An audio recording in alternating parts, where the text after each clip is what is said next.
வெள்ளை மட்டன் பிரியாணி செய்ய போறோம். கொங்கு நாட்டு மட்டன் பிரியாணி. இது எப்படி செய்யலாம்னு இப்ப பார்க்கலாம். அரை கிலோக்கு நம்ம மட்டன் எடுத்திருக்கோம். இப்போ மட்டனை நல்லா அலசி கழுவி எடுத்துக்கலாம். 1க்கு 2 முறை கழுவி எடுத்தீங்கன்னா நல்லா இருக்கும், நல்லா கிளீனா. இப்போ மட்டனை நல்லா அலசி எடுத்தாச்சு. அதுக்கப்புறம் அடுப்பு ஆன் பண்ணிட்டு நம்ம அடுப்புல பாத்திரத்தை வச்சுட்டு ஃபர்ஸ்ட் தேங்காய் எண்ணெய் சேர்த்துக்கிடுவோம், கோல்டு வினர் எண்ணெய் சேர்த்துக்கிடுவோம், சோம்பு சேர்த்துக்கிடுவோம், நறுக்கின வெங்காயத்தை சேர்த்துக்கிடுவோம், கட் பண்ணி வச்ச தக்காளி சேர்த்துக்கிடுவோம், கொத்தமல்லி எல்லாம் சேர்த்துக்கிடுவோம், புதினா எல்லாம் சேர்த்துக்கிடுவோம், மிளகா சேர்த்துக்கிடுவோம், கருவேப்பிலை சேர்த்துக்கிடுவோம், பட்டை வகை சேர்த்துக்கிடுவோம். இதெல்லாம் சேர்த்து நல்லா வதக்கிக்கிடுவோம். வெங்காயம் நல்லா வதங்கினாதே நல்லா இருக்கும் நம்ம அடுத்து கறியை போடுறதுக்கு.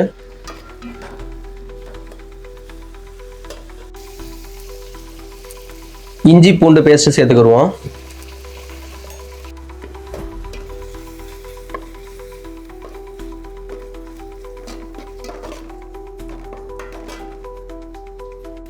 மிளகாப்பொடி கொஞ்சமா, மல்லிப்பொடி சேர்த்துக்கிடுவோம், கல் உப்பு கொஞ்சம் சேர்த்துக்கிடுவோம்.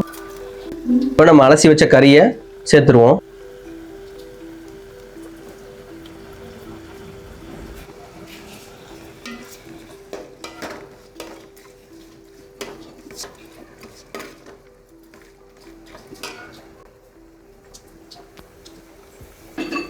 கறி கொஞ்சம் வதங்கட்டும். இப்போ நம்ம தண்ணி எடுத்துருவோம். அளவு தண்ணி 2 டம்ளர் அரிசிக்கு 4 டம்ளர் தண்ணி விகிதம் நம்ம எடுத்துக்கிடுவோம். இது இஞ்சி பூண்டு அடித்த சாறில் நம்ம அப்படியே தண்ணி எடுத்துருவோம்.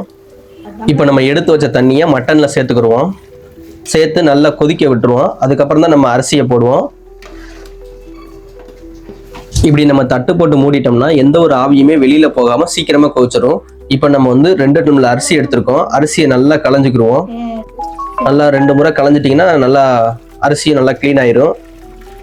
இப்போ மூடி வச்ச மட்டனை திறந்து பார்ப்போம். இப்போ கறி கொஞ்சம் அரைப்பதமாக தான் வெந்திருக்கும். நம்ம களைஞ்சி வச்ச அரிசியை போட்டுருவோம்.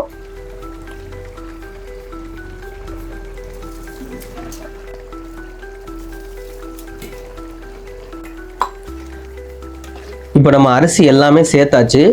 இப்போ கொஞ்ச நேரம் தண்ணி வத்தட்டும். தண்ணி வத்தினதுக்கப்புறம் நம்ம அடுத்து நம்ம பிரியாணியை தம்மு போட்டுருவோம்.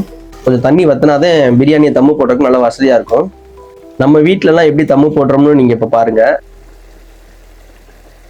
இப்போ தம்மு போட்டுருவோம். தண்ணி நல்லாவே வத்திடுச்சு. இப்போ அடுப்பை சிம்மில் வச்சுட்டு தோசைக்கல்லை மேலே வச்சுட்டு அதுக்கப்புறம் நம்ம பிரியாணி தூக்கி வச்சிட விடுதான்.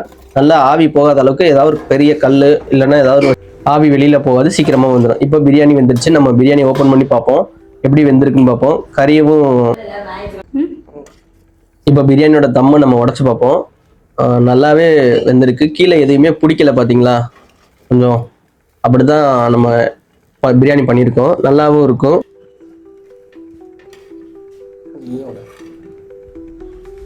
இப்போ ஒரு பீஸ் எடுத்து உடச்சி காமிக்கிறோம் பாருங்க. அந்த பீஸுமே நல்லாவே வெந்துருச்சு. கறி நல்லா வெந்திருக்கு.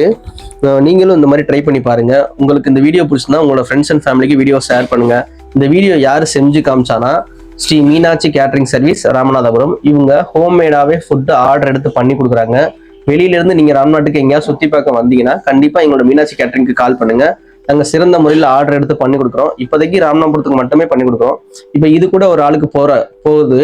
இதை நாங்கள் கரெக்டாக பேக் பண்ணி இலையெல்லாம் போட்டு அவங்களுக்கு கொஞ்சம் சூடாகவே கொடுக்குற மாதிரி நம்ம ப்ரிப்பேர் பண்ணி கொடுத்துருவோம் உடனடியாக.